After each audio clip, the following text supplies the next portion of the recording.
Good morning students. आज मैं मंजू आचार्य आप सभी को वसंत भाग 3 का पाठ 6 भगवान के डाकिये पढ़ाने और समझाने जा रही हूँ।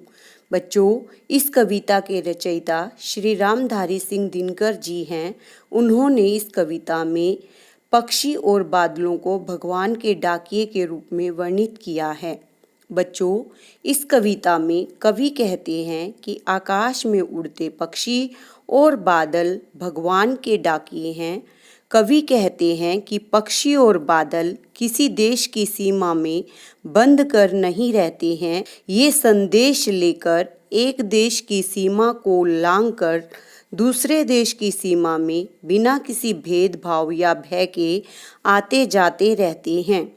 कवि कहते हैं कि हम लोग प्रकृति के इन अनूठे रूपों को समझ नहीं पाते हैं, लेकिन प्रकृति में स्थित पेड़ पौधे, पानी और पहाड़ उनके द्वारा लाए गए संदेशों को अच्छी प्रकार से समझ लेते हैं।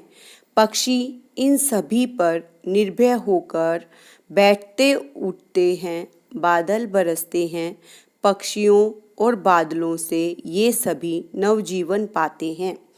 इस कविता में कवि आगे कहते हैं कि हम पक्षी तथा बादलों की भाषा को समझ नहीं पाते हैं, केवल अनुमान ही लगा सकते हैं कि एक देश की धरती हवा के माध्यम से दूसरे देश की धरती को सुगंध भेजती है। यह महक हवा में तैरते हुए पक्षियों के पंखों पर तैरती है।